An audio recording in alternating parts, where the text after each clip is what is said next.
travaille pour la société Cantis, qui est un cabinet de conseil spécialisé dans l'accompagnement des entreprises dans la transition pour un monde plus durable.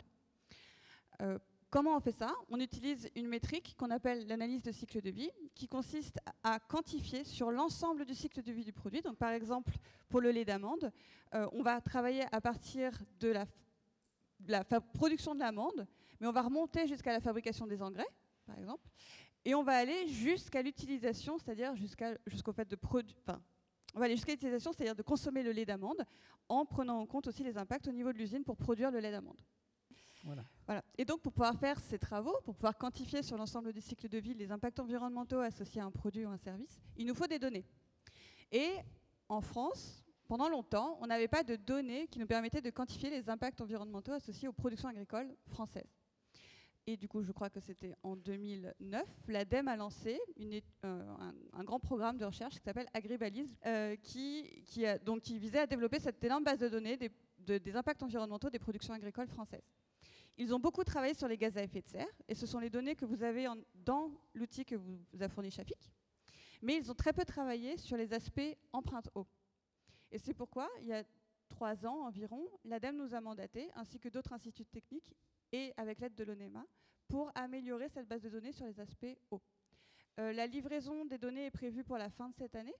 En fonction des méthodes qu'on utilise, donc vous avez entendu parler d'eau bleue, d'eau verte, d'eau grise.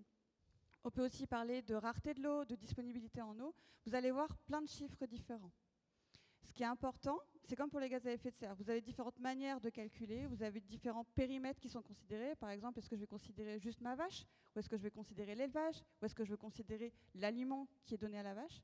Donc vous allez avoir plein de chiffres différents, mais l'important, c'est qu'il faut garder en tête, c'est un peu toujours les mêmes résultats, les grandes lignes qui sortent. Et ce sont ces grandes lignes qu'il faut garder en tête et pas les chiffres eux-mêmes. Pour illustrer ça, j'ai un exemple. Je suis en contact avec les gens d'Accor. Et Accor, à un moment donné, dans une conférence, il y a une personne qui intervient qui dit oui, un kilo de vache, c'est 700 litres d'eau. Et moi, comme j'ai dans mes chiffres que c'est 15 500 litres d'eau, ça m'interpelle.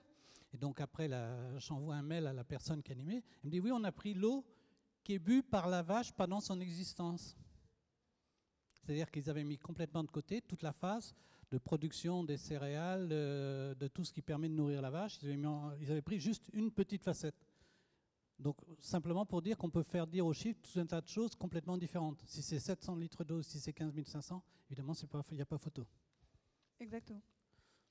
Et 1 litre d'eau consommée en France dans la Beauce n'a pas du tout le même impact qu'un litre d'eau consommée au Sahara aussi. Ouais. Donc c'est ce genre de choses. Vous allez pouvoir parfois avoir des chiffres 15 000 litres d'eau, 700 litres. Vous allez même pouvoir voir 30 000 litres. Voilà, il faut juste... Ne vous focalisez pas sur les chiffres, mais cherchez plutôt la signification qu'il y a derrière. Voilà, si je peux juste vous faire passer quelque chose aujourd'hui, même si mon métier c'est de sortir les chiffres, l'idée c'est vraiment de garder les messages et de garder du recul par rapport aux méthodes. Parfait. Alors,